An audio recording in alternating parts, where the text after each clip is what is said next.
بسم الله الرحمن الرحيم الحمد لله رب العالمين والصلاة والسلام على المبعوث رحمة للعالمين نبينا محمد وعلى آله وصحبه ومن تبعهم بإحسان إلى يوم الدين أما بعد.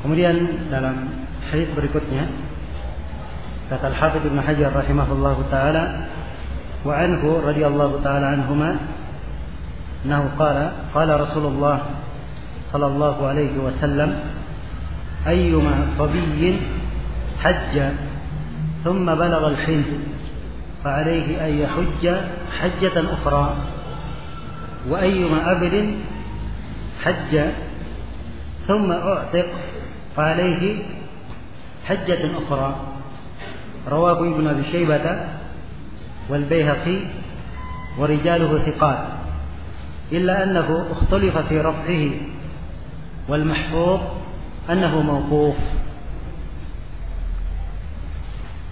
Iya. Kata beliau dan dari beliau yaitu dari Ibnu Abbas radhiyallahu taala anhuma, beliau berkata, yang 4 riwayat berturut-turut dari Ibnu Abbas radhiyallahu taala anhu, kemudian setelahnya 3 riwayat berturut-turut juga dari Ibnu Abbas. Ya, semuanya 7 riwayat dari Ibnu Abbas radhiyallahu taala anhu. Kata Ibnu Abbas, Rasulullah sallallahu alaihi wasallam bersabda,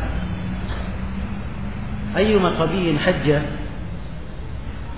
anak kecil siapa saja yang melakukan haji, thumma balagha al-hinj, kemudian dia mencapai usia balik, fa alayhi an yahujja hajjatan ukhra, maka dia wajib untuk haji lagi. Wajib untuk haji lagi. Wa ayyuma abdin hajja thumma u'tiq, dan budak mana saja yang haji kemudian ia dibebaskan, maka dia wajib untuk haji lagi. Ya. Ini kata penulis diriwayatkan oleh Ibnu Abi Syaibah dan Al-Baihaqi, dan rawi-rawinya semuanya thiqah. Akan tetapi diperselisihkan dalam memarfu'kannya, maksudnya dalam meriwayatkannya secara bersambung dari Nabi sallallahu alaihi wasallam. Kata Al-Hafidz wal mahfuz, dan riwayat yang kuatnya bahwa ini mauquf. Maksudnya kalau mauquf dia dari ucapan Ibnu Abbas, bukan dari hadits Nabi sallallahu alaihi wasallam. Ya. Di sini masih berkaitan dengan masalah pembahasan anak kecil. Sebelum kita lanjutkan hadits ini yang benarnya mauquf seperti yang dikatakan oleh Ibnu Hajar. Ya, dia memang mauquf, sangatnya sahih secara mauquf. Namun datang riwayat yang lain dari Ibnu Abbas, ya, secara mauquf dari beliau, tapi ini bukan dihukumi mauquf sebenarnya, bisa bermakna marfu'. Ya. Riwayatnya dikeluarkan oleh Ibnu Abi Syaibah dengan sanad yang sahih dari Ibnu Abbas. Ibnu Abbas radhiyallahu taala anhu berkata, "Ihfadhu anni, la taqulu qala Ibnu Abbas." Ya. Kata Ibnu Abbas, hafallah dari saya, hafal ucapan saya. Dan jangan katakan berkata Ibnu Abbas. Ya, maksudnya ini apa? Ini bahasa lain. Saya sampaikan kalian sebuah ucapan, tapi jangan anggap ini ucapan saya. Ini maksudnya dari siapa? Dari Nabi sallallahu alaihi wasallam. Ayyuma sabiyyin hajja thumma balagh falyahujja hajjatan ukhra. Anak kecil mana saja yang haji kemudian dia balik, maka dia wajib untuk haji lagi. Ya. Baik. Jadi maksud dibawakannya hadits ini oleh Ibnu Hajar ini masih pembahasan berkaitan dengan syarat al-bulugh. Salah satu syarat wajibnya haji, seorang itu harus balik. Telah berlalu bersama kita bahwa kalau anak kecil dibawa untuk melakukan ibadah haji, hajinya syah. Hajinya apa? Syah, dia dapat pahala. Tapi apakah hajinya tersebut telah menggugurkan haji wajibnya, haji Islamnya? Sebab haji yang pertama disebut haji apa? Haji Islam. Itu yang wajib. Ya, haji yang datang setelahnya itu hukumnya apa? Hukumnya sunnah, sebagaimana yang akan diterangkan. Nah, jadi maksud dibawakannya di sini oleh Ibnu Hajar. Dan asar dari Ibnu Abbas tegas menunjukkan apabila anak kecil sudah haji, maka ketika dia balik, kewajiban hajinya belum gugur. Dia wajib untuk apa? Haji lagi. Wajib untuk menunaikan ibadah haji lagi. Iya. Baik. Kapan diketahui anak kecil itu balik? Iya. Anak kecil itu balik diketahui dengan 3 tanda. Tanda yang pertama dia mimpi basah. Tanda yang pertama mimpi basah. Tanda yang kedua, apabila telah mencapai umur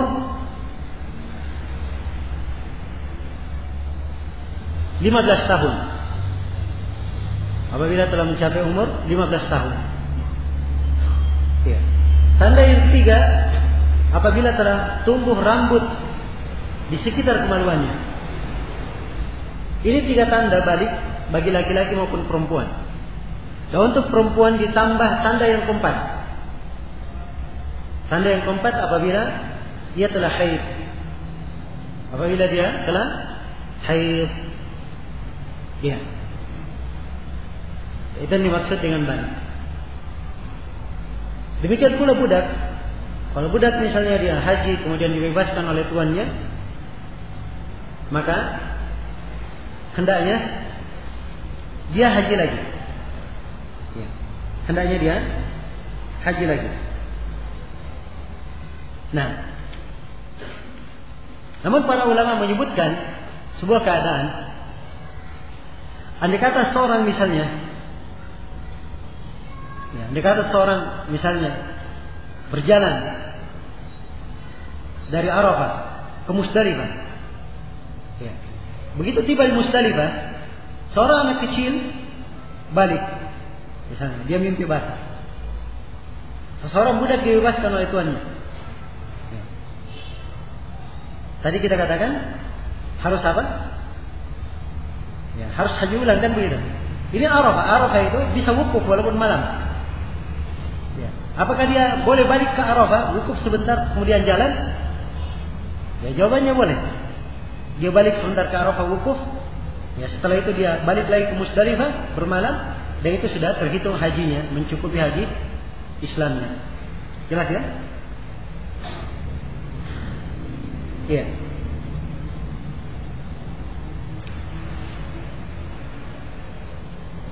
Kemudian kata beliau rahimahullah taala dalam riwayat berikutnya, kata beliau anhu radhiyallahu taala anhu, annahu qala sami'tu Rasulullah sallallahu alaihi wasallam yakhutub.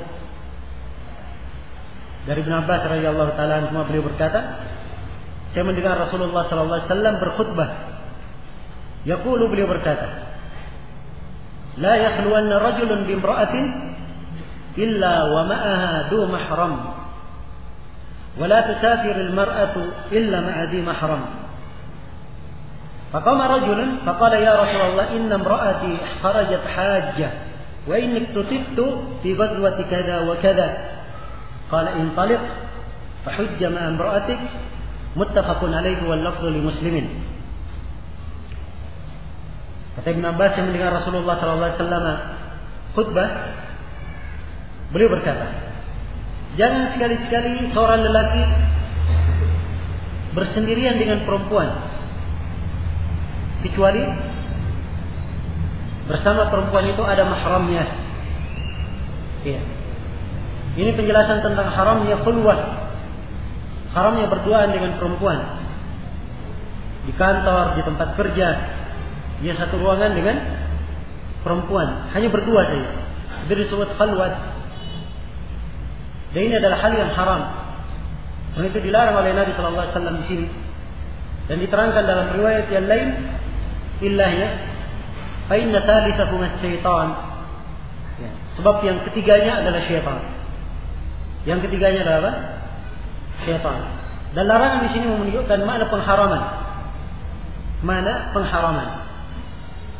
Iya. Kemudian kata beliau, wala tusafirul mar'ah illa ma'adhi mahram. Dan tidak boleh seorang perempuan safar kecuali ia bersama mahramnya. Maka seorang lelaki berkata, ya Rasulullah, sesungguhnya istriku keluar melakukan haji dan saya telah ditetapkan untuk berperang di perang ini dan perang ini. Maksudnya, karena ada kewajiban berangkat berperang, akhirnya dia tidak bisa mengantar istrinya. Maka Nabi SAW berkata, intalik, pergilah kamu dan hajilah bersama istrimu. Maksudnya kamu temani istrimu. Muttafaqun alaihi wal lafdhu li muslimin. Hadis ini muttafaq alaihi dan lafaznya bagi siapa? Muslim. Iya.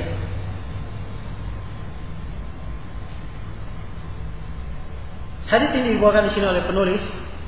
Beliau ingin menjelaskan syarat tambahan untuk perempuan dalam mana kemampuan. Di antara syarat mampu bagi perempuan, dia harus punya mahram yang mengantarnya. Harus ada mahramnya kalau ingin berangkat haji. Iya.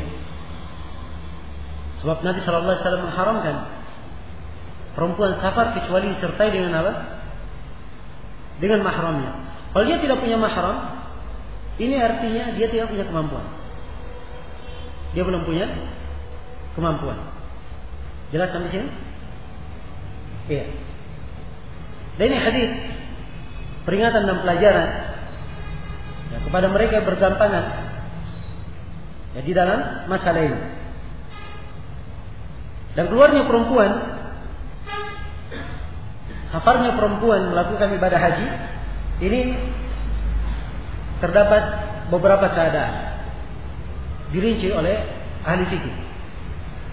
Keadaan yang pertama, dia keluar safar sendiri. Ya, keluar safar sendiri dan jalan mengkhawatirkan keadaannya. Jalannya tidak aman.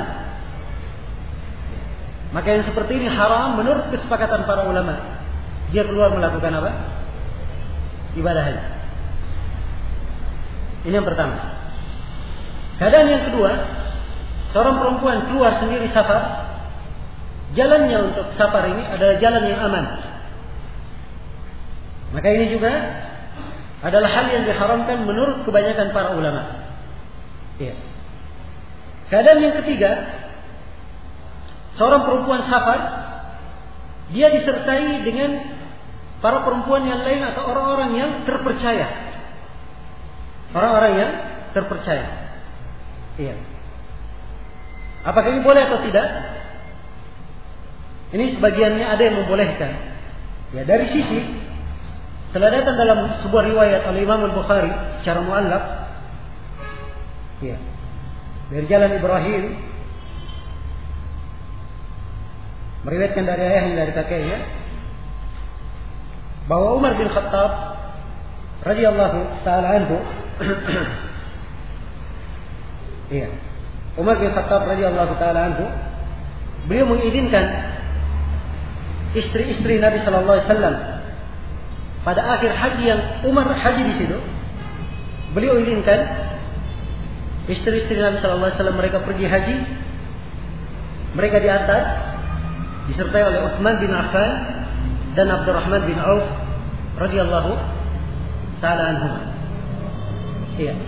Ini dijadikan dalil oleh sebagian orang yang mengatakan bahwa boleh keluar kalau dengan orang-orang yang dia percayai. Iya. Tapi ini pendapat yang tidak begitu kuat dan keadaan andai kata ini syah apa yang dilakukan oleh Umar, ini adalah keadaan tertentu. Yang pertama yang keluar ini adalah istri-istri Nabi sallallahu alaihi wasallam. Istri-istri Nabi sallallahu alaihi wasallam itu iya, diharamkan untuk menikah setelah Nabi sallallahu alaihi wasallam. Jelas? Ya. Kemudian yang mengantarnya Utsman bin Affan dan siapa? Abdurrahman bin Auf. Iya. Andai kata ini syah, makanya dikatakan bahwa keadaan khusus tidak mempengaruhi hukum. Tidak mempengaruhi hukum. Ya. Maka hukum tetap dalam hal ini bahwasanya perempuan tidak boleh melakukan safar untuk ibadah haji sekalipun, kecuali ia disertai oleh mahramnya. Kalau ada yang bertanya misalnya, andai kata ada perempuan yang keluar melakukan haji tanpa mahram, apakah hajinya syah? Jawabannya iya, hajinya syah, tapi dia berdosa karena safar tanpa apa? Tanpa mahram. Ya, pertanyaan yang kedua, kalau haji yang dia lakukan bukan haji sunnah, tapi haji yang merupakan haji Islamnya, apakah itu menggugurkan kewajibannya? Jawabannya iya, itu juga telah menggugurkan kewajibannya, sebab hajinya syah, tapi dia berdosa karena apa? Safar tanpa mahram. Kemudian dari riwayat sahabat ini yang minta izin kepada Nabi, menyampaikan bahwa istrinya akan haji dan ia tercatat untuk melakukan perang. Kemudian Nabi perintah sahabat ini untuk menyertai istrinya, berhaji menyertai istrinya. Ini dijadikan dalil oleh sebagian para ulama bahwa seorang suami dia wajib menemani istrinya. Wajib menemani apa? Istrinya di dalam melakukan ibadah haji. Iya. Jadi letak silang pendapat di kalangan para ulama, apakah dia wajib, apakah mahramnya wajib menemani perempuan untuk berangkat haji atau tidak. Ini berkaitan dengan masalah wajib tidaknya. Berkaitan dengan masalah wajib tidaknya. Yang dipandang oleh Syekh Ibnu Utsaimin rahimahullah taala bahwa tidak ada pendalilan dari hadis yang menunjukkan wajibnya. Ya. Sebenarnya dia adalah mustahab, disunnahkan. Sebab itu dari bab berbuat baik, berbakti kepada istri, berbuat baik kepada istri. Dari bab berbuat baik kepada istri. Nah, jelas sampai sini? Iya. Kemudian di dalam hadis ini juga menunjukkan bolehnya meninggalkan jihad karena haji. Ya. Meninggalkan jihad karena haji. Sebab haji itu pada keadaan yang disebutkan di sini itu lebih penting daripada jihad. Kemudian kata beliau dalam hadis berikutnya, wa anhu radhiyallahu taala anhu anna Nabiy sallallahu alaihi wasallam sami'a rajulan yaqulu labbaika shubruma. Qala man shubruma? Qala akhun aw qaribun li. Qala hajjta an nafsik? Qala la. Qala hujja an nafsika thumma hujja an shubruma. Rawahu Abu Dawud wa Ibnu Majah wa sahhahahu Ibnu Hibban wal rajih inda Ahmad waqfuhu. Kata beliau dari Ibnu Abbas radhiyallahu taala anhu, sungguhnya Nabi sallallahu alaihi wasallam mendengar seorang lelaki berkata labbaika asyubrumah. Ini niat ihram. Apa maksud saya? Ini adalah lafaz ihram yang dia baca, lafaz ihram. Dia berkata labbaika asyubrumah. Maksudnya dia haji, menghajikan siapa? Dia berihram mengihramkan siapa? Syubrumah. Maka Nabi sallallahu alaihi wasallam bertanya, siapakah Syubrumah? Qala akhun aw qaribun li. Ia menjawab, saudara atau kerabat saya. Ya, ragu rawinya. Qala hajjta an nafsika. Maka Nabi bertanya kepadanya, apakah kamu telah haji untuk dirimu? Ya. Qala la. Ia berkata belum. Qala, maka Nabi menjawab, Nabi berkata hujja an nafsika thumma hujja an syubrumah. Pertama hajikanlah untuk dirimu, kemudian hajikanlah siapa? Syubrumah. Diriwayatkan oleh Abu Dawud, Ibnu Majah dan disahihkan oleh Ibnu Hibban, dan yang rajih menurut Imam Ahmad adalah mauquf. Yang memang betul yang rajihnya hadis ini mauquf sebagaimana yang dikatakan oleh Imam Ahmad rahimahullahu taala. Tapi sanadnya secara mauquf dari Ibnu Abbas sanadnya sahih. Sanadnya sahih. Ya. Dan dari makna yang terkandung di dalam riwayat yang mauquf ini dari Ibnu Abbas radhiyallahu taala anhu, ini adalah hal yang dipakai. Ya. Hal yang dipakai. Ya. Dan dijadikan sebagai pendalilan. Ya, sebab dari sisi kewajiban seorang hendaknya menunaikan kewajiban dirinya sebelum menunaikan untuk orang lain. Dan hukum yang ditegaskan oleh Ibnu Abbas di sini Ini tidak diketahui ada dari sahabat yang menyelisihinya. Tidak diketahui ada dari sahabat yang menyelisihinya. Maka dia adalah sebuah ketentuan hukum yang diterima. Jelas? Maka di dalam hadis ini diterangkan bahwa seorang boleh mewakilkan orang lain untuk menghajikan dirinya, tapi dengan syarat orang yang akan menghajikannya hendaknya telah menunaikan ibadah haji untuk dirinya sendiri.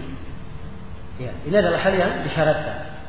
Jadi kapan dia sudah haji, ya, maka dia boleh menghajikan orang lain. Boleh menghajikan orang lain. Dan di dalam hadis ini juga disebutkan bagaimana seorang menghajikan itu.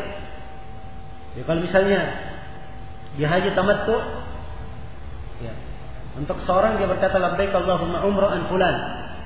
Begitu setelah tahallul, begitu akan haji lagi, dia talbiyah lagi untuk hajinya, labbaik Allahumma hajjan an fulan. Disebut namanya. Ya, disebut namanya. Ini tuntunannya. Dan di dalam hadis ini ya terdapat bahwa seorang itu apabila melihat dari orang lain ada perkara yang kelihatannya perlu diperbaiki, dia pertanyakan. Ya. Nabi ketika melihat pada sahabat ini, maka ditanyakan kepadanya, siapa syubruma? Agar supaya jelas. Jika dijawab orang lain, karena Nabi bertanya, apakah kamu sendiri sudah haji? Maka diarahkan hukum kepadanya. Dan dalam hadis ini juga menunjukkan disyariatkannya mengingkari pada keadaan itu juga. Di suatu keadaan dia melihat seorang melakukan kemungkaran, di keadaan itu juga dia ingkari, tidak ada masalah. Ya.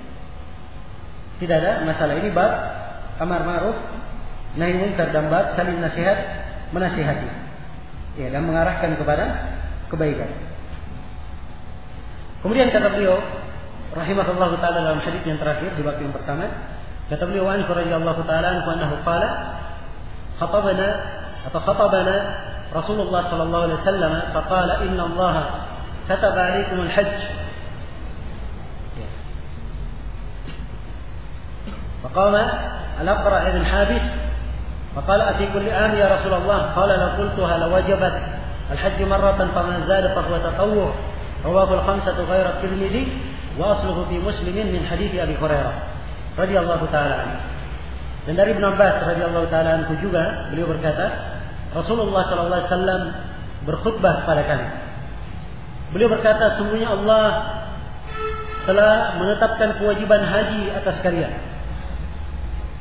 Maka berdirilah Al-Aqra' bin Habis. Dan Al-Aqra' bin Habis radhiyallahu taala anhu, beliau salah seorang pemuka di tengah kaumnya. Iya. Beliau berkata, "Ya Rasulullah, apakah setiap tahun?"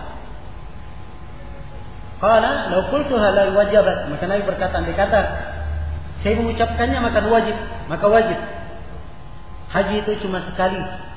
Apa yang lebih dari sekali maka itu adalah tatawwu, itu adalah sunnah. Iya. Dikeluarkan oleh Imam 5. Imam 5 siapa?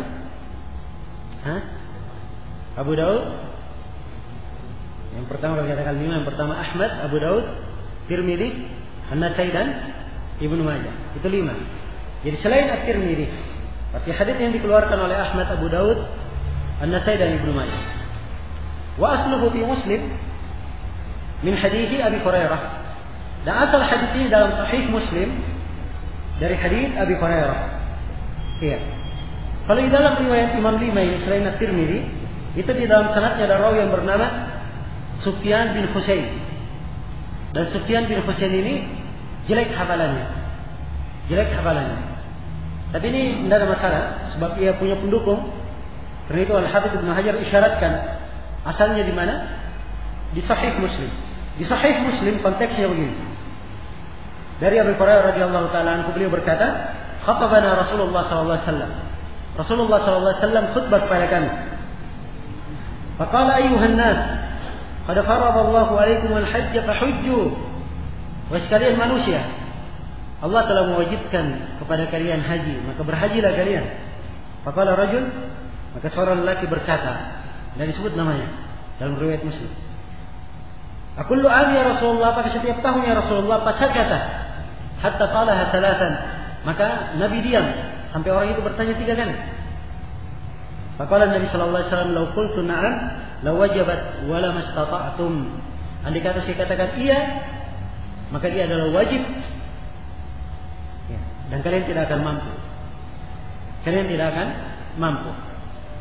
Ya, hadis ini dibawakan di sini oleh penulis. Beliau ingin menunjukkan bahwa kewajiban ibadah haji bagi setiap muslim dan muslimah dalam seumurnya hanya berapa? Hanya sekali saja. Ya. Selain daripada itu, hukumnya adalah apa? Hukumnya adalah sunnah. Maka dikiaskan pula dengannya umrah. Umrah juga dalam seumur hanya sekali saja. Ya, kalau haji saja lebih wajib daripada umrah hanya sekali dalam seumur, maka demikian pula harusnya apa? Umrah hanya wajib sekali dalam seumur. Ya, yang lainnya dihitung apa? Dihitung sunnah. Nah, jadi ini kandungan dari hadis yang mulia ini. Ya, kandungan dari hadis yang mulia ini. Dan di dalam hadis ini terdapat pendalilan bahwa sunnah Rasulullah SAW itu adalah hukum sumber syariat yang kedua. Ya, sumber syariat yang kedua. Nabi berkata, andai kata saya katakan iya, maka akan menjadi wajib. Ya, akan menjadi wajib. Nah, baik. Jadi ini pembahasan tentang masalah keutamaan haji dan siapa yang diwajibkan kepadanya menunaikan ibadah haji. Ya. Jadi secara global saya ulas bahwa seorang yang wajib, dikatakan wajib menunaikan ibadah haji adalah orang yang terpenuhi padanya berapa syarat? 5 syarat. Yang pertama, dia harus muslim.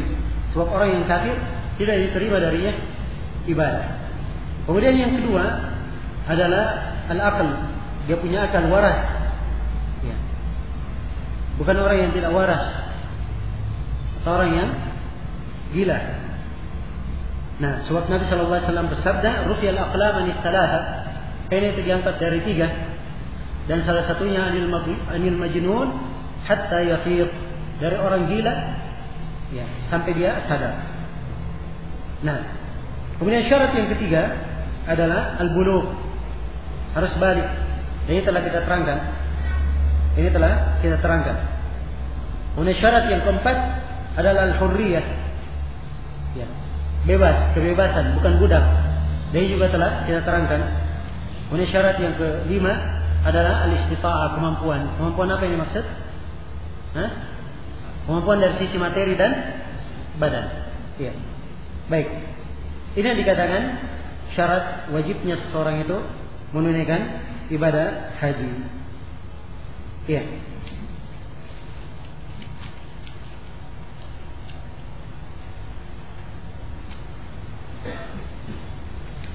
Nah, seorang perempuan misalnya, ya, andai kata dia sedang di masa ihdad misalnya, maka di masa ihdad dia dilarang keluar.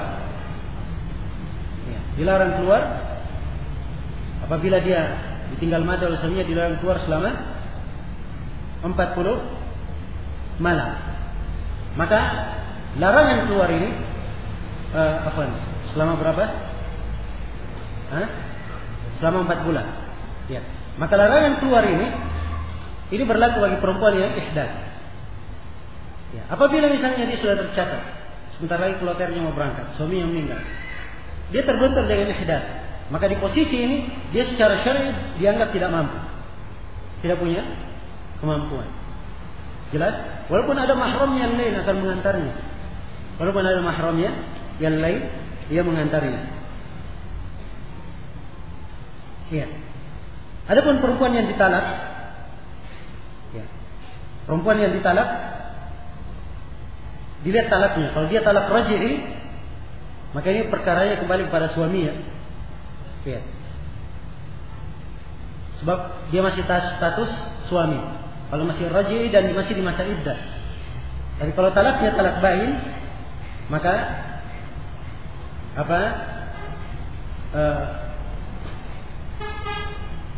di sini seorang perempuan hendaknya menjaga dirinya di atas iddah, menjaga dirinya di atas iddah. Kemudian izin orang tua, izin kedua orang tua di dalam haji itu tidak disyaratkan. Ya. Izin kepada orang tua, demikian pula izin suami. Andai kata suami misalnya tidak mengizinkan, tidak disyaratkan. Andai kata ada mahramnya, saudaranya mengantar, anaknya mengantar, walaupun suaminya tidak mengizinkan, tidak ada masalah. Dia boleh berangkat. Sebab izin suami dan izin kedua orang tua tidak disyaratkan. Jelas ya? Ya kecuali kalau suami misalnya mengancam, kalau kamu tetap berangkat saya akan ceraikan kamu. Ya. Ini lain lagi masalahnya. Ya. Sebab ini kaitannya dengan masalah bahaya yang akan menimpanya. Ya. Dan dia berhak memilih di dalam hal ini kalau khawatir ada hal yang membahayakannya. Nah, baik, kita pindah ke bab berikutnya. Kata penulis rahimahullahu taala, babul mawaqit. Bab tentang al-mawaqit. Al-mawaqit jama dari miqat. Iya. Jama dari miqat. Miqat itu secara bahasa artinya adalah al-hadd. Artinya adalah batasan. Artinya adalah batasan. Dan secara syar'i atau secara istilah al-mawaqit adalah ma huddida wa wuqita lil ibadah min zamanin aw makan. Adalah apa yang ditahdid, dibataskan, apa dijadikan sebagai pembatasan, atau dijadikan sebagai waktu ya, untuk sebuah ibadah, untuk sebuah ibadah. Apakah pembatasannya berupa waktu atau berupa tempat? Berupa waktu atau berupa apa? Tempat. Jadi semuanya tergolong ke dalam mawaqit. Ya, karena itu para ulama mengatakan bahwa mawaqit terbagi dua. Ya. Al-mawaqit jamak miqat, dan miqat itu terbagi berapa?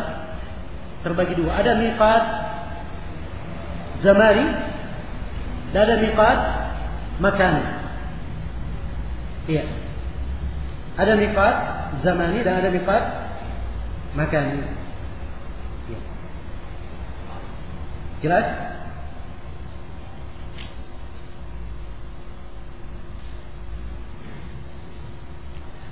Dan di sini penulis rahimahullahu taala di dalam bab mawaqit ini beliau akan menjelaskan tentang miqat makani. Miqat makani berkaitan dengan tempat-tempat. Kalau miqat batasan waktu, itu penjelasan waktu haji. Dari mana? Dari bulan apa sampai bulan apa? Ya. Kalau miqat makani, itu miqat zamani tadi ya. Kalau miqat makani, itu penjelasan tentang tempat. Ya, pelaksanaan ihram itu dari mana? Apa tahu? Pelaksanaan ihram itu di mana saja tempat-tempatnya. Nah, yang diterangkan di dalam bab ini penjelasan tentang miqat apa? Miqat makani. Penjelasan tentang miqat makani. Nah, baik, sebelum saya uraikan tentang ya, miqat makani yang tercantum di sini, saya akan terangkan dulu tentang miqat zamani. Sebab ini tidak dibawakan hadis-hadisnya oleh penulis. Ya, tentang miqat zamani, ayat firman Allah Subhanahu wa taala, Allah firman, ya, al-hajju ashhurun ma'lumat. Haji adalah bulan-bulan yang telah dimaklumi. Ya, kalimat ashhur ini jamak. Dan ashhur jamak fillah, jamak sedikit. Berarti bulan tertentu, dan sedikit, yang paling sedikit dari jamak itu adalah 3. Adalah 3. Ya. Karena itu waktu pelaksanaan ibadah haji itu pada 3 bulan. Pada bulan Syawal, ya. Yang kedua bulan Dzulqa'dah, bisa dikatakan Dzulqa'dah, bisa dikatakan Dzulqa'dah. Walaupun yang paling pasifnya dikatakan Dzulqa'dah. Kemudian yang ketiga adalah bulan, yang ketiga adalah 10 hari pertama atau 10 malam pertama dari bulan Dzulhijjah. 10 malam pertama dari bulan apa?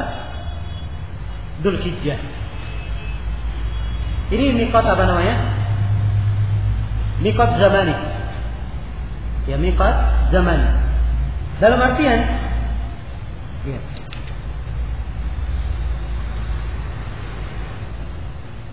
andai kata seorang Andai kata ada seorang yang akan melakukan ibadah haji, maka dia boleh bermula dari bulan Syawal. Dari bulan Syawal misalnya, dia sudah berangkat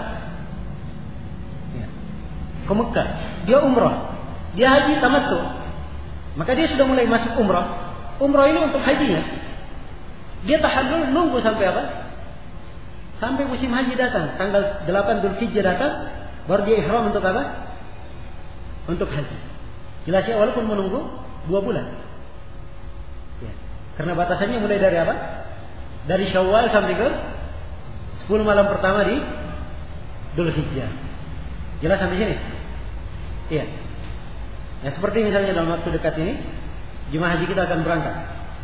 Dan ini masih di bulan apa? Bulan Dzulqa'dah. Iya. Mungkin ada yang sampai ke sana masih akan menunggu lagi sekitar 1 bulan.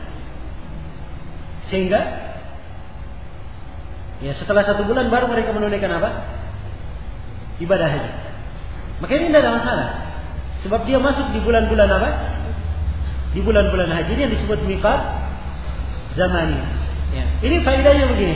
Sekarang ada orang yang umrah di bulan Ramadan. Dia datang ke Mekah. Saya umrah ini niatnya haji. Ini umrah untuk apa? Haji. Syah atau tidak? Jawabannya tidak syah. Jelas? Ya. Maka kalau dia haji, ihram untuk haji, maka dia haji saja, belum apa? Belum umrah. Ya. Dia haji saja belum umrah. Maka hajinya dihitung haji mufrid, bukan haji tamattu. Jelas? Iya. Dan dikata ada seorang yang ihram pada malam 1 Dzulhijjah, ya, terbenam matahari, terlihat sudah Syawal, hilal bulan Syawal, malamnya dia umrah, dia niatkan haji, syah atau tidak? Hah? Jawabannya ya syah, sebab sudah masuk apa? Sudah masuk Syawal. Sudah masuk Syawal. Itu tidak masalah. Iya. Jadi kalau misalnya ya, dia duduk di Mekah antara waktu-waktu ini, dia sibuk dirinya dengan tawaf, dengan kurbat yang lainnya, tidak ada masalah. Tidak ada masalah. Itu adalah hal yang boleh dia lakukan. Ini yang dimaksud dengan miqat apa? Miqat zamani, masa. Kalau dibahasakan di bahasa Indonesia yang bagus mungkin, ya masa pelaksanaan ibadah haji. Ya. Jelas? Sebab kaitannya dengan waktu. Nah, kalau miqat ini yang disebut di sini, ini memang berkaitan dengan tempat-tempat mulai melakukan ihram. Ya, tempat-tempat seorang mulai melakukan ihram. Seseorang niat masuk ke dalam nusuk. Ihram itu harus dengan niat. Dan ini salah satu rukun haji dan umrah. Sebab haji tidak syah, umrah tidak syah, kecuali kalau dia ada niat untuk masuk ke dalam nusuk ihram. Jelas ya? Ya. Ketika dia akan masuk ke dalam nusuk, dia sudah niat masuk ke dalam nusuk, ihramnya dilakukan di mana? Di miqat. Nah, inilah sekarang miqatnya, tempat-tempat melakukan ihram itu akan diterangkan di sini oleh penulis rahimahullah taala, oleh Ibnu Hajar, dengan membawakan hadis-hadis yang berkaitan dengan masalah. Jelas sampai sini ya? Baik, kita mulai baca. Kata beliau rahimahullah taala, Ibnu Abbas radhiyallahu taala anhuma, anna an-nabiy sallallahu alaihi wasallam waqata li ahli al-Madinah dal Hulaybah wa li ahli Syam al-Juhfa wa li ahli Najd qarn al-manazil wa li ahli al-Yaman yalamlam kunna lahunna wa liman ata alayhinna min ghairihinna mimman arada al-hajj wal umrah wa man kana duna dhalika famin haythu ansha hatta ahlu Makkah min Makkah muttafaqun alayh. Iya. Dari Ibnu Abbas radhiyallahu taala anhu, beliau berkata, sungguhnya Nabi sallallahu alaihi wasallam memberikan taukid, menetapkan tempat miqat bagi siapa? Di ahli Madinah, bagi penduduk Madinah, beliau tetapkan Dzul Hulaifah. Ini miqat yang pertama bagi penduduk apa? Penduduk Madinah. Namanya apa? Dzul Hulaifah. Ya, ini miqat yang pertama. Wa li ahli Syam al-Juhfa. Dan bagi penduduk Syam, miqatnya adalah al-Juhfa. Ini tempat yang kedua disebut dengan nama apa? Al-Juhfa. Kata beliau, wali ahli Najdin qarnal manazil, dan bagi penduduk Najd, bagi penduduk Najd, mikotnya dari arah qarnal manazil, atau dari tempat yang bernama qarnul manazil. Ini saya akan terangkan ya, lebih rinci. Ya, ini bagi tempat yang ketiga sudah, qarnul manazil. Kemudian yang keempat, wali ahli Yaman Yalamlam, dan bagi penduduk Yaman mikotnya adalah Yalamlam. Ini nama mikot yang keempat, yaitu apa? Yalamlam. Ini 4 nama. Akan disebutkan nama yang kelima nanti. Ya. 4 nama. Ya. 4 mikot, tempat melakukan ihram yang disebutkan. Kemudian Nabi jelaskan hukum. Hunna lahunna. Mikot-mikot ini bagi mereka. Maksudnya bagi penduduk mikot ini. Ya. Bagi penduduk mikot ini mikotnya. Waliman ata alaihinna min ghairihinna. Mikot bagi penduduk negeri itu, dan mikot bagi siapa yang datang melalui mikot tersebut yang bukan merupakan penduduknya. Bukan merupakan penduduknya. Jadi kalau Dzul Hulaifah penduduk Madinah ke belakang, siapa yang lewat ke Dzul Hulaifah, semuanya itu yang menjadi apa? Mikotnya. Jelas sampai sini? Ya. Misalnya Qarnul Manazil di Taif, Qarnul Manazil di Taif. Ya. Qarnul Manazil, maka ini adalah mikot penduduk Taif. Jelas? Dan siapa yang berada di belakang? Daerah Taif. Wilayah Taif. Siapa sih yang berada di belakangnya, dari penduduk Riyadh, penduduk Dammam sampai masuk ke Amman, masuk ke Bahrain, semuanya tercatat di dalamnya. Ya. Jelas ya? Demikian pula misalnya Yalamlam. Yalamlam adalah mikot, sekarang dikenal dengan nama As-Sa'diyah. Ya. Maka ini mikot bagi penduduk Yalamlam, dan siapa yang masuk dari arah itu. Sebab ini ke arah selatan. Maka penduduk Samita, penduduk Jizan dan tempat Syekh Ahmad An-Najmi, penduduk Yaman semuanya lewat situ. Ya. Bahkan Indonesia juga lewatnya dari situ. Dari atas sudah. Ya. Dari Yalamlam. Jelas ya? Sebab kita dari arah Ka'bah, kita di arah selatan Ka'bah. Di arah selatan. Jelas? Baik. Jadi ini makna mikot ini bagi penduduknya dan siapa yang mendatanginya. Ya. Mendatangi mikot tersebut dari selain penduduknya. Tapi syaratkan mimman aradal hajj wal umrah, dari orang yang ingin apa? Haji dan umrah. Jadi kalau dia datang bukan untuk haji dan umrah, datang untuk berdagang, misalnya, datang untuk sebuah keperluan, ya, maka tidak harus dia apa? Dia ihram. Sebab ini bagi siapa yang ingin apa? Haji dan umrah. Kemudian kata Nabi menjelaskan hukum dia. Wa man kana duna dzalika fa min haitsu ansha. Siapa yang kurang daripada itu? Ya, maksudnya kurang dari mikot, dia lebih dekat ke Mekah. Dia sudah mengarah ke mana? Sudah melewati mikot, sudah mendekati Mekah. Ini artinya dia kurang dari mikot. Ya, kalau dia kurang dari mikot, min haitsu ansha, maka dari tempatnya masing-masing. Misalnya penduduk Jeddah sekarang. Jeddah sudah keluar dari apa? Mikot. Walaupun ada sebagian yang mengatakan sejajar dengan mikot ini, tapi dia sudah di luar. Masuk setelah Jeddah sedikit. Ya. Di wilayah misalnya orang yang tinggal di Tan'im sudah keluar dari Mekah, bukan tanah haram. Jelas? Ya, bukan tanah haram. Walaupun masuk dalam wilayah provinsi Mekah untuk pemerintahan Saudi. Ya. Tapi dia sudah bukan tanah haram.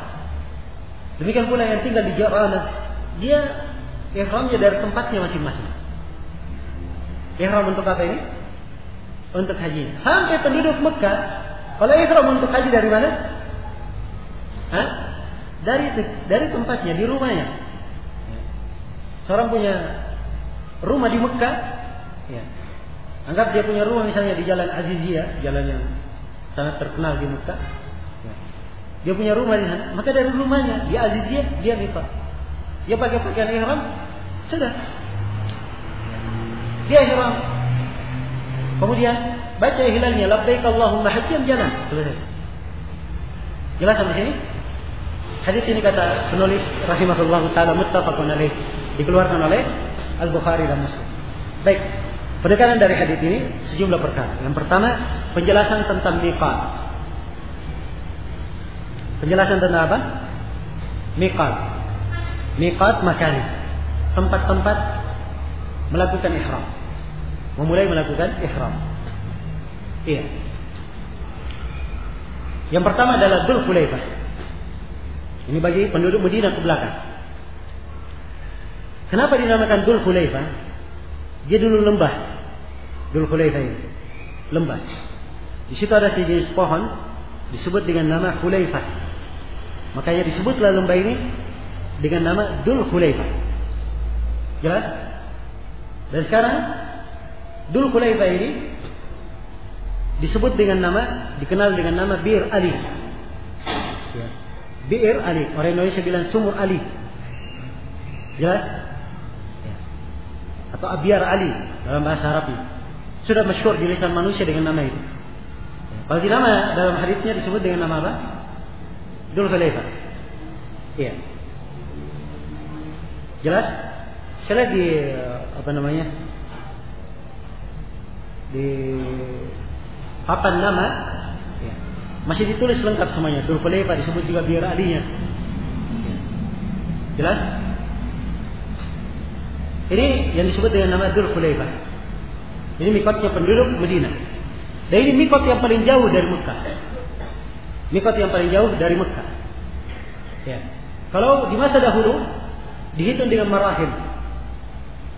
Di antara Mekah dan Madinah jaraknya 8 marhalah. Ya. Satu marhalah ini ada tak silam mendapat tentang berapa ukurannya. Kalau Syekh Ibnu Utsaimin memandang satu marhalah itu 1 hari 1 malam. Ya, kalau 8 marhalah perjalanan berapa? 9 hari, 8 hari, 8 malam. Ya, tapi datang dalam sebagian riwayat hadis dalam As-Sahihain, Nabi SAW berangkat dari Dzul Hulaifah 5 hari sebelum selesainya Dzul Hijjah. Berarti tanggal berapa? 5 hari sebelum selesainya Dzul Qa'dah. Berarti tanggal berapa? Tanggal 25 Dzul Qa'dah beliau berangkat. Dan tiba beliau di Mekah 4 malam setelah lewatnya 4 malam yang sudah lewat di bulan Dzul Hijjah. Berarti sudah tanggal berapa? Tanggal 4. Ya, semuanya berapa? Ya, 8 atau 9. Kalau bulannya 30 hari berarti 9 hari. Kalau bulannya 29 saja berarti 8 hari. Kan begitu? Ya. Kalau diukur dengan kilometer, ya sekarang sudah diaspal, bukan lagi hitung perjalanan sehari semalam. Itu perjalanan orang yang menunggang kuda atau menunggang apa? Menunggang onta, perjalanan muwajah. Ya. Kalau sekarang dihitung dengan kilo, itu 450 kilo jaraknya. 450 kilo. Baik. Kemudian setelah itu yang kedua adalah Al-Juhfah. Ini mikotnya penduduk Syam.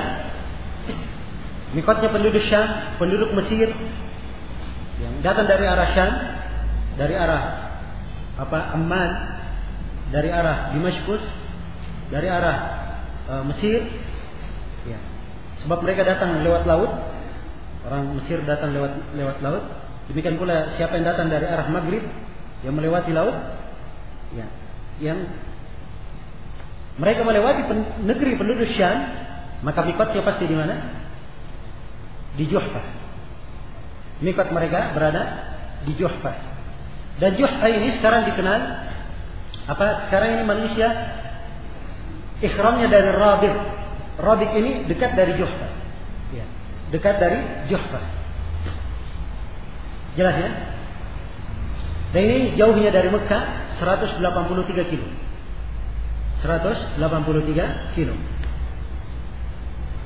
Kemudian mikot yang ketiga yang disebut di sini adalah mikotnya penduduk Najd. Ini di Taif. Disebut dengan nama Qarnul Manazil. Ya.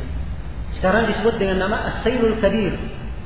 Orang kenal dengan nama As-Sail Al-Kabir. Kalau kita masuk di kota Taif, nampak ada As-Sail Al-Saghir, kemudian As-Sail Al-Kabir. Dia di Sail Al-Kabir. Ya. Ya, orang kenalnya dengan nama As-Sail Al-Kabir. Tapi nama dahulunya adalah apa? Qarnul Manazil. Nama dahulunya adalah Qarnul Al-Manazil. Dan ini adalah mikot yang paling dekat ke Mekah. Jaraknya sekarang dengan ukuran kilo hanya 75 kilo saja. Ya, hanya 75 kilo. Nah, baik. Ini mikotnya penduduk Taif dan siapa yang masuk dari arah itu? Ya, masuk dari arah situ saya sudah terangkan tadi. Penduduk Riyadh, ya, yang masuk dari Jubail, dari Dammam, semuanya lewat situ. Ya. Dari arah apa? Mikot ini.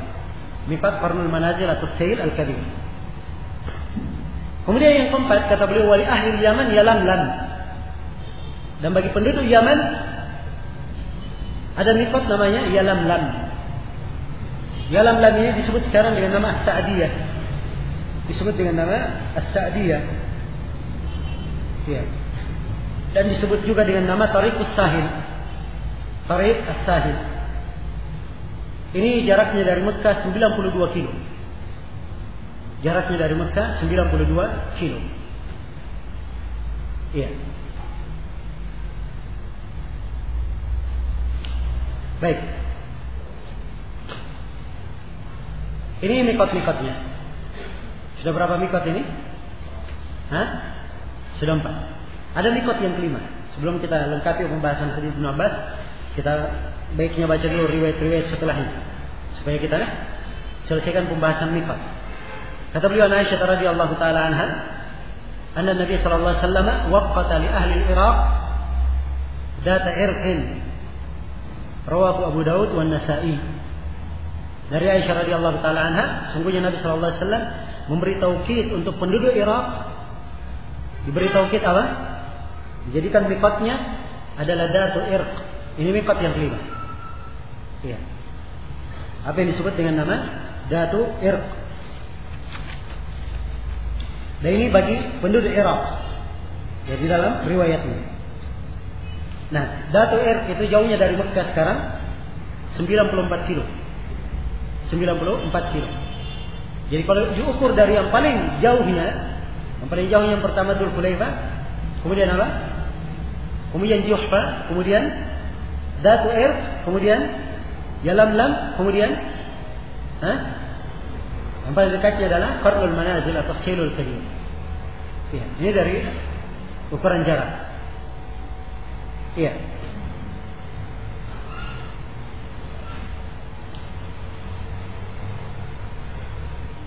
Baik.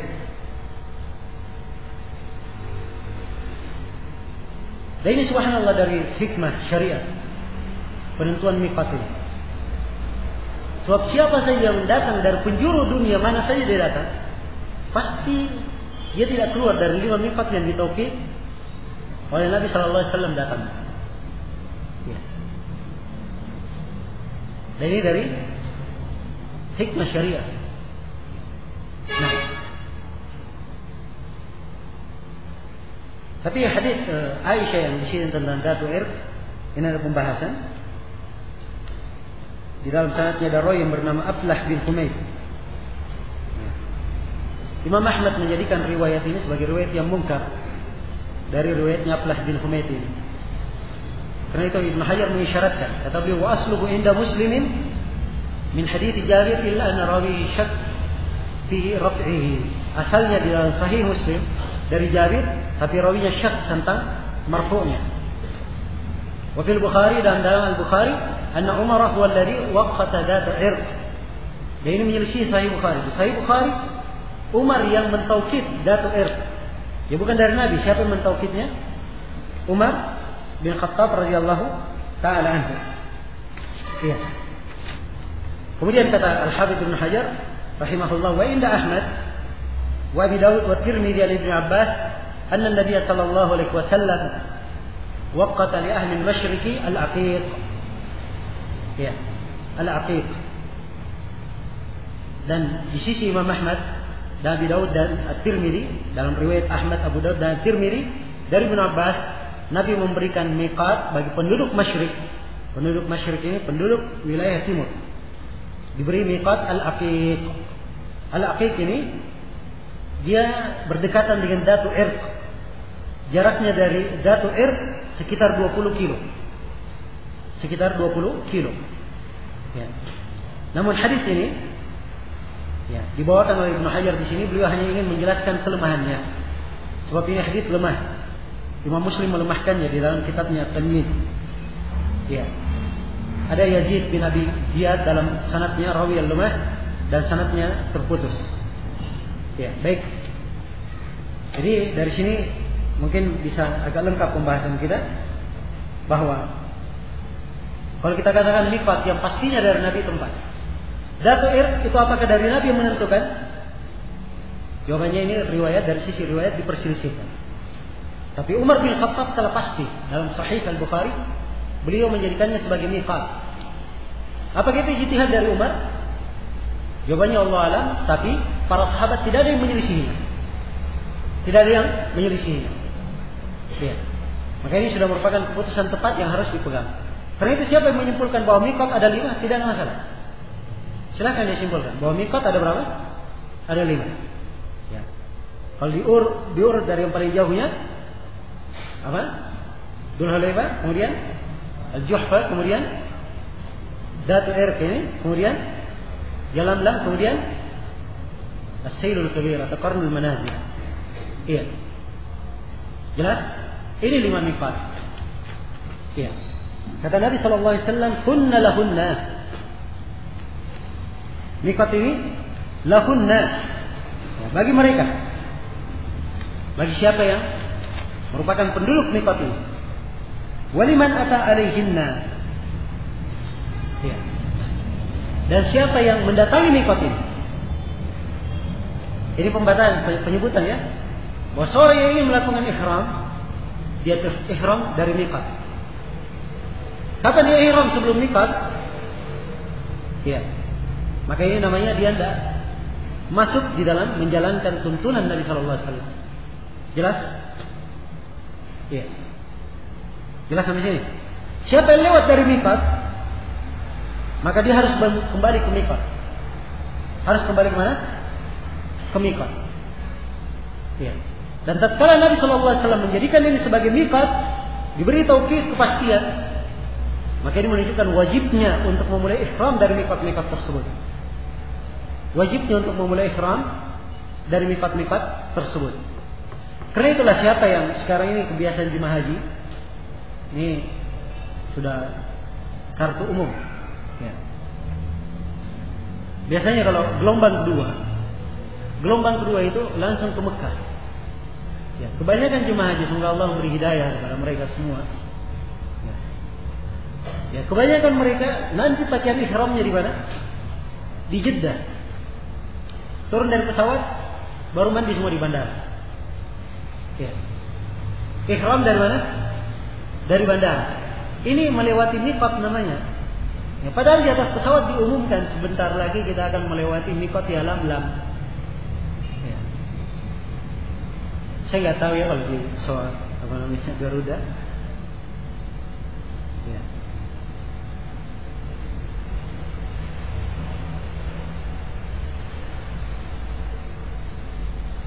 Garuda kayaknya diumumkan. Kemarin saya diumumkan. Iya. Tapi kalau di pesawat Saudi ya, itu pasti keharusan. Saya nggak tahu kalau pemerintah punya peraturan untuk seluruh maskapai yang masuk di musim haji ke Jeddah diberi peraturan untuk mengumumkan. Iya. Jadi biasanya dari sisi teknis mudah. Seorang sudah pakai ihram, ya. Dari negerinya, kalau memang sulit pakai pesawat, nggak ada masalah. Iya. Dia pakai dari bandara yang dia akan berangkat. Dia berangkat dari Solo ini, dia pakai dari bandara. Atau dari rumahnya tidak ada masalah. Dia pakai ihram, dia berangkat ke bandara. Ya. Nggak usah malu-malu. Ya. Atau di Solo ini kok lain sendiri. Ya. Yang lainnya masih pakai jas-jas indah. Ya. Dia sudah pakai ihram.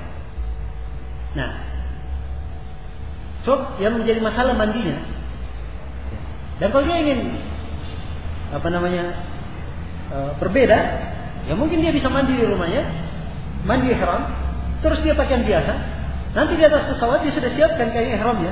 Begitu dekat dari miqat, ya, dia ganti pakaian saja, tidak perlu mandi. Kan begitu? Ya. Jelas ya? Yang jelas masalah mandi itu sunnah. Ya. Yang jelas bagaimana dia ihram dari miqat. Ya. Jadi umumkan ketika akan mendekati miqat, dalam waktu 15 menit lagi, ya, kita akan mendekati miqat. Ya, hitung 15 menit lagi. Pas 15 menit ihram. Jelas? Dia baca ihramnya. Ya. Kalau dia ingin tidak terlambat, khawatir misalnya 14 menit, tidak apa-apa diambil. 14 menit supaya agak hati-hati. Jelas sampai sini? Ya. Jadi ini kaitannya dengan masalah miqat. Nah, siapa yang melanggar dalam masalah ini? Harusnya siapa yang ihram dari Jeddah, itu artinya dia telah melanggar kewajiban. Ya. Dia telah meninggalkan sebuah kewajiban. Dan ini keharusannya dia bayar dam. Keharusannya dia bayar apa? Bayar dam. Dan ini akan kita jelaskan rincian hukum-hukum yang berkaitan dengan masalah membayar dam. Sebab ini juga masalah yang ya, sangat banyak kerancuan di kalangan jemaah haji dalam memahaminya. Ya. Dan subhanallah kadang pembina-pembinanya ya, tidak mengerti tentang masalah dam ini. Sedikit-sedikit kamu kena dam. Sedikit-sedikit kamu kena dam. Ya, sampai saya pernah ketemu dengan seorang jemaah umrah. Pas lagi makan mereka cerita sama kawan-kawannya, cerita bahwa ustadznya mengharuskan dia bayar dam 3 kali. Ya, kena dam 3 dia. Ya, kenapa? Karena dia pakaian ihram lupa. Pakai lagi ihram, dia lupa pakai baju kaos. Ya, lupa pakai kopiah. Jadi sudah kena 2. Ya. Terus yang ketiganya saya lupa kena apa dia, kena yang ketiganya. Ya. Ya. Itu karena lupa. Perhatikan. Dan orang yang lupa sudah beda bentuknya. Yang sepertinya tidak ada kena dam karena dia lupa. Kalau dia lupa dia lepas saja, selesai. Kalau dia tahu dia pakai, nah itu baru kena. Ya, melakukan pelanggaran. Tapi ini lupa. Kena dam 3. Ya. Kena dam 3, subhanallah. Nah, baik, maka ini perlu dipahami fikih. Ya. Walaupun misalnya seorang, ya, saya akan berusaha mendekatkan bagaimana kaidah-kaidah untuk memahaminya dengan mudah. Ya. Tapi paling tidak seorang bisa mengenal bahwa di dalam praktek pelaksanaan ibadah haji itu ada kesalahan-kesalahan yang sering berkembang di tengah jemaah haji yang perlu kita ketahui. Baik. Kemudian kata Nabi sallallahu alaihi wasallam, ya. Kunna lahunna wa liman ata alaihinna min ghairihinna mimman arada al-hajj wal umrah, dari orang yang hendak melakukan haji dan umrah. Ya. Hendak melakukan haji dan umrah. Ya, kalau dia masuk tujuannya bukan untuk haji dan umrah, tujuannya dia kunjungi sanak saudaranya. Ya, tujuannya dia masuk misalnya untuk bekerja, tujuannya dia masuk untuk berdagang, ya, bukan untuk haji atau umrah, maka ini dia tidak ada kewajiban untuk ihram. Jelas ya? Wa man kana duna dzalika fa min haitsu ansha. Dan siapa yang di bawah itu kurang dari miqat, maka dari tempatnya masing-masing. Ya. Dari negerinya, dari tempat tinggalnya masing-masing. Iya. Ini saya sudah terangkan tadi. Beberapa ya, penduduk seperti penduduk Jeddah, penduduk Tan'im yang berada di belakangnya, ya, penduduk Tan'im sekarang masuk ke ini ya, bukan Jeddah ya, Jeddah misalnya, atau penduduk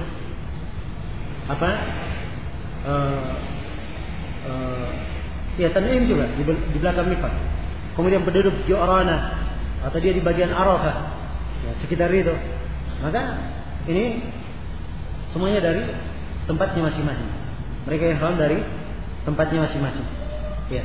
Kata beliau, hatta ahlu Makkah min Makkah, sampai penduduk Makkah dari Makkah. Ya. Khusus berkaitan dengan penduduk Makkah dari Makkah ini ada pembahasan di kalangan para ulama. Ini apakah hukum ini berkaitan untuk haji dan umrah, atau dia khusus untuk umrah saja, khusus untuk haji saja, umrah tidak? Ya. Jadi kalau misalnya umrah, penduduk Makkah mau umrah, bukan haji. Ya.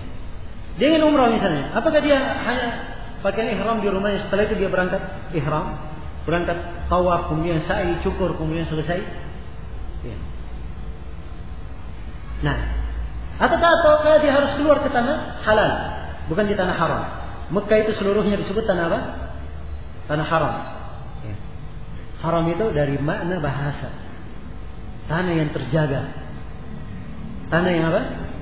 Terjaga. Sebab di dalam Mekah terdapat sejumlah hukum, sejumlah perkara tidak boleh dilanggar. Tidak boleh mencabut tanamannya, tidak boleh memotong pepohonannya, ya, tidak boleh menumpahkan darah di dalamnya, sebagaimana yang akan datang insyaallah dalam hadis-hadis yang akan diterangkan oleh penulis. Ya, ketika memasuki Mekah, disebut tanah haram. Di luar Mekah disebut tanah halal. Tanah apa? Tanah halal. Ya, dipahami ya istilahnya. Ya, siapa tahu ada yang pakai istilah Indonesia. Loh, tanahnya haram. Kenapa? Haram di apa? Haram dijual? Haram dimakan? Ya, bukan itu yang saya maksudkan. Haram dari makna bahasa, secara bahasa apa? Bahasa Arab. Kan begitu? Ya. Baik. Jadi khusus untuk penduduk Mekah di sini, ini oleh para ulama al-muhaqqiqin dirinci hukumnya. Kalau dia haji silahkan dari rumahnya pun tidak ada masalah. Tapi kalau umrah, penduduk Mekah dia harus keluar dulu ke tanah halal. Harus keluar dulu kemana? Ke tanah halal. Kemudian setelah itu baru dia boleh melakukan ihram dari tanah halal tersebut. Dia melakukan ihram dari tanah halal tersebut. Ya, dalilnya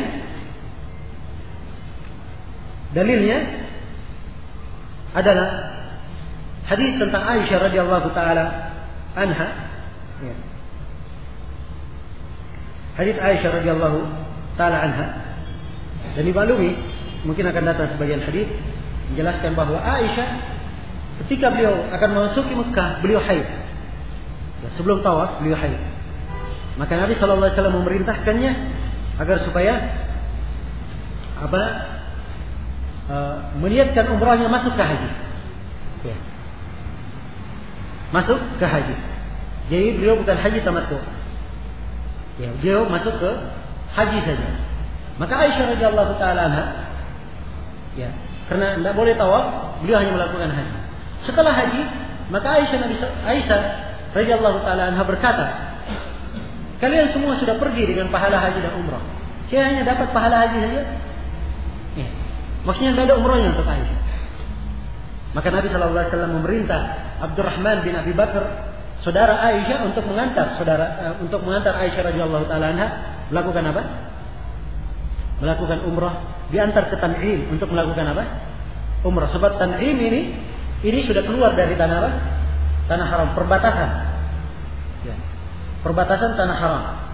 Mekah itu secara diliputi ada beberapa perbatasan. Ada Tan'im, ada Ji'rana, ada Arafah. Ya, orang Indonesia mungkin kenalnya cuma Tan'im saja.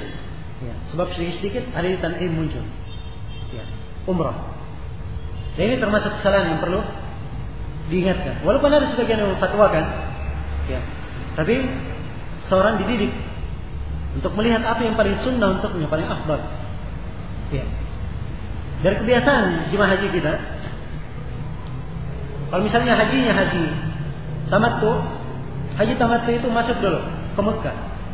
Masuk ke Mekah umrah.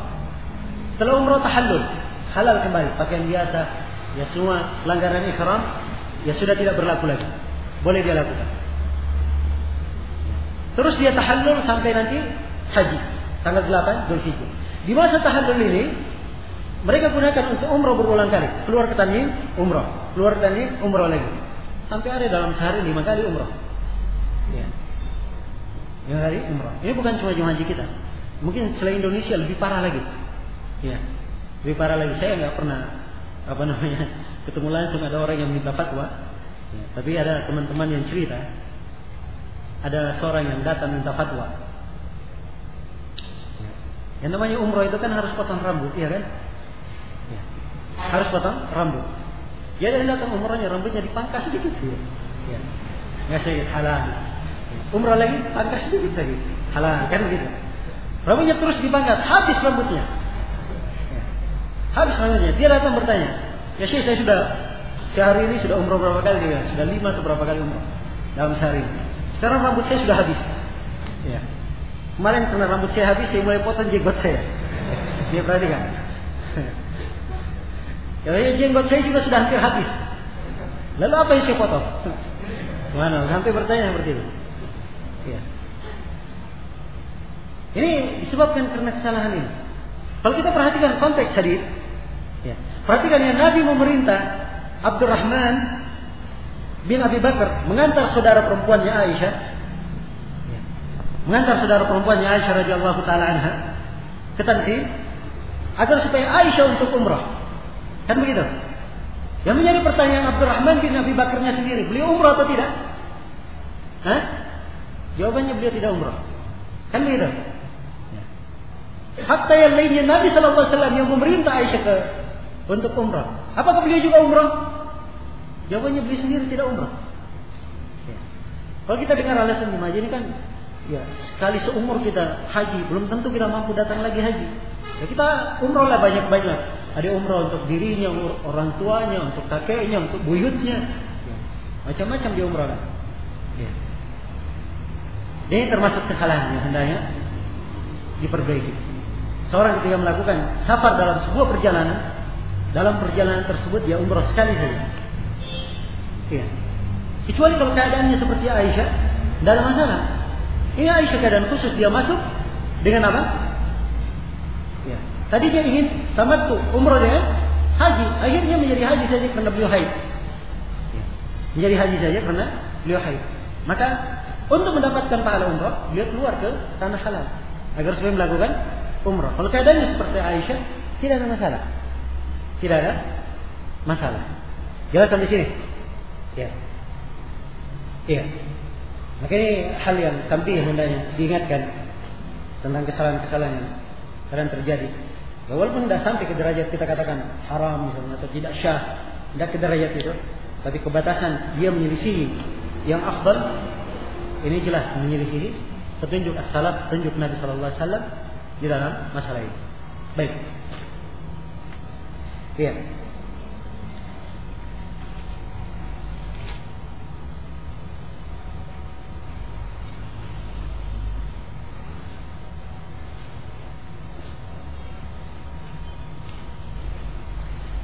Nah, kalau misalnya penduduk Syam, dia ke Madinah dulu, ya. Apakah dia harus balik lagi ke Syam? Hah? Kemudian ke Madinah. Sekarang ada penduduk Syam, dari Syam dia naik pesawat ke Madinah. Ya. Di Madinah ada miqat, yaitu apa? Dzul Hulaifah. Apakah dia harus balik ke Syam? Kalau dia mau ihram, jawabannya tidak. Sepanjang dia sudah di Madinah, maka boleh dia miqat dari mana? Dari Madinah. Ya. Demikian pula jemaah haji yang di gelombang pertama. Kalau jemaah haji kan kita 2 gelombang. Gelombang pertama itu langsung ke Madinah. Ya. Gelombang kedua langsung ke Mekah. Ya, gelombang pertama 8 hari di Madinah, setelah itu baru ke Mekah. Gelombang pertama insyaallah lebih baik untuk ini. Ya. Cuman yang diluruskan niatnya. Jadi dia memang dari rumah keluar memang niat untuk haji dan umrah. Tapi tatkala dia akan ke Madinah, dia jangan meniatkan menuju ke Mekah. Meniatkan menuju ke mana? Ke Madinah. Sebab kalau dia meniatkan menuju ke Mekah, maka dia harus ihram dari mana? Dari atas pesawat. Ya, sebab ini kaitannya mimman arada al-hajj wal umrah, bagi siapa yang menghendaki haji dan umrah. Jelas sampai sini ya? Ya. Baik, ini pembahasan yang berkaitan dengan miqat. Kemudian pembahasan berikutnya Kata penulis rahimahullahu taala, ya.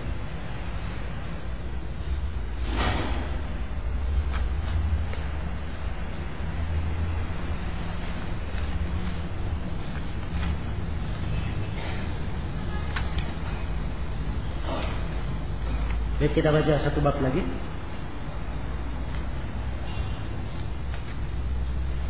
Insyaallah kita akan selesaikan pembahasan ini dalam 2 hari.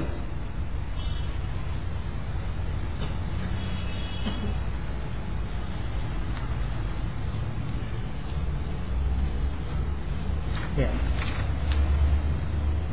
Kata beliau rahimahullahu taala, bab wujuhul ihram wa sifatih. Bab tentang wujuh al-ihram. Al-wujuh jamak dari wajh. Ya. Dan yang dimaksudkan di sini adalah bab tentang bentuk-bentuk ihram, bentuk-bentuknya. Wa sifatih. Bentuk-bentuknya dan sifati itu artinya pensifatannya. Tata cara dan kaifiyat pelaksanaannya. Itu maksudnya. Ya, kalau kita terjemah bab bentuk-bentuk ihram dan tata cara pelaksanaannya. Tata cara pelaksanaannya. Nah, di dalam bab ini penulis rahimahullahu taala membawakan hadis Aisyah radhiyallahu taala anha. Ya. Kata beliau Aisyah radhiyallahu taala anha annaha qalat, dari Aisyah radhiyallahu taala anha, sungguhnya beliau berkata, kharajna ma'a Rasulillah sallallahu alaihi wa alihi wasallam. Kami keluar bersama Rasulullah sallallahu alaihi wa alihi wasallam ama hajjatil wada, pada tahun haji wada. Pada tahun haji wada. Dikatakan haji wada sebab Nabi berkata, la'alli la alqakum ba'da ami hada, barangkali saya tidak menjumpai kalian lagi setelah tahun ini. Karena itu dia dikatakan sebagai haji wada, ya, haji perpisahan. Ya, dia adalah awal haji Nabi sallallahu alaihi wasallam dan akhir haji beliau menurut pendapat yang terkuat. Ada yang mengatakan bahwa beliau haji sebelum ini, tapi yang tepatnya bahwa beliau ini merupakan awal hajinya. Nah, ya. Kharaja ma'a Rasulillah, kami keluar bersama Rasulullah ama hajjatul wada, dan disebutkan dalam riwayat Muslim bahwa mereka keluar itu pada 5 hari tersisa dari bulan Dzulqa'dah, yaitu tanggal 25 Dzulqa'dah mereka keluar ini. Dan saya sebutkan tadi bahwa mereka sampai bukan 5 hari tersisa, 5 malam tersisa. Ya. Dan di dalam saya sebutkan tadi dalam kelanjutan riwayat, beliau tiba pada 4 malam tersisa dari bulan 4 malam yang sudah bermula dari bulan Dzulhijjah. Tanggal 4 atau malam yang keempat beliau sudah tiba, dia di Mekah. Nah, kata Aisyah di sini menjelaskan bagaimana bentuk-bentuknya. Ya, kata beliau, faminna man ahalla bil umrah. Ya, di antara kami ada yang ihlal dengan umrah. Ya, kalau dikatakan ihlal dengan umrah, maksudnya dia membaca ihramnya dengan umrah. Dia baca labbaik Allahumma umrah.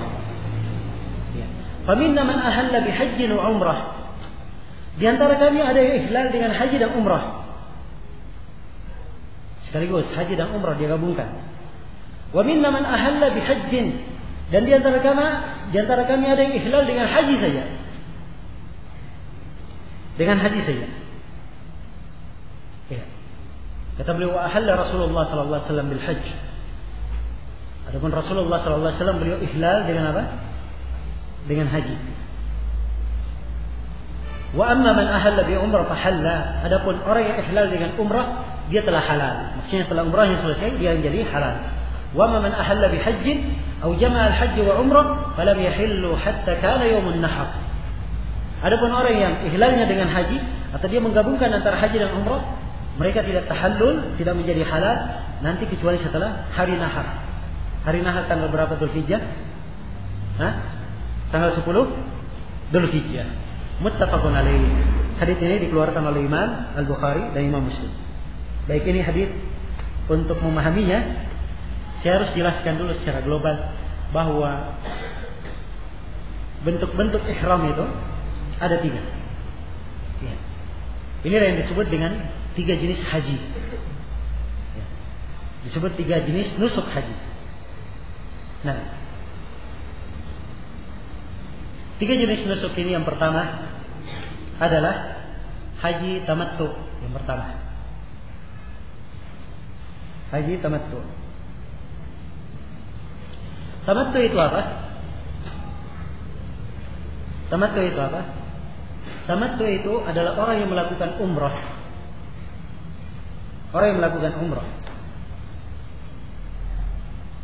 Kemudian dia tahallul. Tahallul artinya apa? Dia menjadi halal. Ini istilah ya, sering kita gunakan dalam bab haji itu. Dia harus menyatu bahasa tahallul. Tahallul artinya dia sudah menjadi halal. Ya, itu kalau tahallul umum. Ya, nanti ada di pembahasan haji tahallul pertama, tahallul kedua. Kita harus paham lagi istilahnya. Ya, salah istilah melanggar, bahaya. Urusannya panjang. Ya, urusannya panjang. Kalau nggak tahu masalah, bisa menyembelih onta. Ya, dan bisa tahun depannya harus kembali mengulangi haji. Ya. Maka ini istilah. Jadi tahallul itu artinya dia sudah bebas dari ihram. Itu makna tahallul. Orang masuk ihram kan artinya dia ihram ada sejumlah perkara tidak boleh dilakukan. Karena itulah disebut ihram. Ada hal-hal yang dilarang dia melakukannya. Jelas ya? Begitu dia lepas selesai ihramnya, maka seluruh yang dilarang ini menjadi halal untuknya. Tadinya tidak boleh memakai kain yang bersambung dengan jahitan. Setelah ihram boleh dia pakai lagi. Ya. Kan begitu. Tadinya tidak boleh menutup kepala. Setelah ihram boleh menutup kepala. Ya. Jelas? Tadinya tidak boleh pakai wangi-wangian. Setelah ihram boleh dia wangi-wangian. Ya, setelah tahallul bermakna umum dan tahallul kedua di pelaksanaan haji, tadinya tidak boleh menyentuh perempuan. Kan begitu? Ya. Tidak boleh berjima dengan perempuan. Tapi setelah tahallul itu diperbolehkan. Dihalalkan. Jelas sampai sini? Ya. Jadi haji tamattu orang yang umrah. Setelah dia selesai umrah dia tahallul. Setelah dia tahallul dia haji. Dia haji. Ya. Dia haji.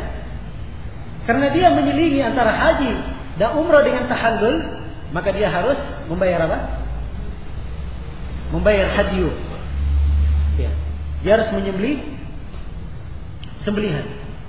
Kalau dia tidak mampu menyembelih sembelihan, maka dia berpuasa 3 hari di musim haji dan 7 hari ketika dia kembali ke kampungnya. Ini yang disebut dengan apa? Haji apa ini? Haji tamattu. Jelas sampai sini?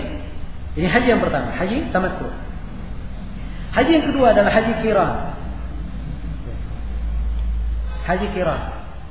Haji qiran adalah orang yang melakukan umrah dan haji sekaligus. Dia gabungkan tanpa ada tahallul antara keduanya. Tanpa ada tahallul antara keduanya. Ya. Dan haji qiran ini untuk orang yang membawa apa? Sembelihan. Ya. Dia jalan misalnya dari kotanya, dari Madinah, orang Taif, dari Taif dia sudah bawa kambing. Ya. Dia sudah bawa kambing. Maka dia hajinya haji apa? Haji qiran. Iya. Jelas sampai sini? Nah. Iya. Maka ini haji qiran. Dan qiran ini menurut pendapat yang rajih adalah boleh walaupun dia tidak membawa apa? Dia tidak membawa sembelihan. Dia tidak membawa sembelihan. Karena Nabi sallallahu alaihi wasallam atau karena para sahabat, sebagian para sahabat ihram mereka dengan haji qiran, ya. Dengan haji qiran dan Nabi sallallahu alaihi wasallam mereka dengan haji qiran dan mereka tidak membawa haji. Ya, mereka tidak membawa haji. Jelas? Nah, baik. Ini tentang haji qiran. Sekarang sebelum kita pindah kepada haji yang ketiga, ya, muncul pertanyaan, apa perbedaan antara haji tamattu dan haji qiran? Ya, perbedaannya kalau tamattu diselingi dengan apa? Tahallul. Ini tidak. Ya. Umrah langsung digabung dengan apa? Haji. Ya, ada perbedaan yang kedua. Nah, secara perbedaan yang kedua, ya, kalau haji tamattu sa'inya 2 kali. Sa'i untuk umrah dan sa'i untuk haji. Sa'i untuk umrah dan sa'i untuk apa? Haji. Oke. Kalau haji qiran, dia umrahnya sa'inya cuma sekali saja. Sa'inya cuma sekali. Kalau di tawaf kudumnya, di tawaf dia datang, di umrahnya yang disebut dengan tawaf kudum, dia telah sa'i di situ, maka di tawaf haji, tawaf ifadah, setelahnya tidak perlu dia sa'i lagi. Kalau di tawaf pertamanya dia belum sa'i, dia undur setelah tawaf ifadah, maka tidak ada masalah. Ini bagi siapa? Haji qiran. Jadi perbedaan haji qiran dan tamattu ada 2. Ya. Jadi kaidahnya begini saja. Haji tamattu sama dengan haji qiran kecuali dalam 2 hal. Ya, kecuali dalam 2 hal. Ya. Dalam haji tamattu ada tahallul dan 2 kali apa? 2 kali sa'i. Dan 2 kali sa'i. Ya. Walaupun kita akan bahas nanti sa'i yang kedua bagi haji tamattu ini, apakah wajib atau sunnah, ini kita akan bahas. Jelas? Baik, sekarang haji yang ketiga. Sebut dengan namanya haji ifrad. Haji ifrad. Ya. Dan haji ifrad dari namanya itu sudah jelas. Ifrad itu artinya disendirikan. Jadi dia masuk niatnya untuk haji saja. Masuk niatnya untuk apa? Untuk haji saja. Iya. Nah, ya. Dan haji ifrad ini sama persis dengan haji apa? Haji qiran. Bentuk pelaksanaannya sama. Tapi bedanya, haji ifrad tidak ada apa? Tidak ada membawa sembelihan. Tidak ada sembelihan bagi orang yang haji ifrad. Ya, ini saja yang menyebabkan ya, sebagian orang yang sudah haji, kalau dia sudah haji wajib, ya, dekat musim haji dia baru datang, dia haji ifrad saja. Ya, selain dari memang itu yang paling praktis, ya, apalagi kalau dia datang sudah tanggal 9 hari Arafah, orang sudah ke Arafah, dia baru tawaf, baru ini, ya, capek dia mengejarnya. Maka praktisnya dia langsung ke mana? Ke Arafah. Ya. Dia sudah praktis dari sisi itu, dan praktis dari sisi dia tidak menyembelih sembelihan. Jelas? Ya. Sebab sembelihan keterkaitannya banyak. Orang menyembelih ya, dari sisi biaya, kemudian dari sisi dia menyembelihnya, ya. Dari sisi menyembelihnya, ini keterkaitan. Nah, dan keadaan manusia beraneka ragam, subhanallah. Ini dari hikmah syariat kita diberi 3 pilihan haji, agar supaya setiap orang memilih sesuai dengan apa? Sesuai dengan apa yang mudah baginya. Sesuai dengan apa yang mudah baginya. Nah, dan para ulama berbeda pendapat tentang mana yang lebih afdal. Apakah haji tamattu atau haji qiran atau haji ifrad, yang mana yang paling afdal dari 3 hal ini? Ini pembahasan insyaallah taala kita akan mengkaji pada season berikutnya. Nah, mungkin setelah maghrib nanti kita lanjutkan dengan Bulughul Maram. Ya, dan insyaallah taala Bulughul Maram kita selesaikan hingga sore besok. Sehingga malam Ahad itu seperti biasa Bahjat Qulubul Abrar. Ya, kemudian besoknya pembahasan jihad. Kita padatkan materinya sampai sore saja. Sehingga antara maghrib seperti biasa kita baca Bahjat Qulubul Abrar. Baik, saya cukupkan di sini. Kalau ada pertanyaan saya persilakan. Pada waktu yang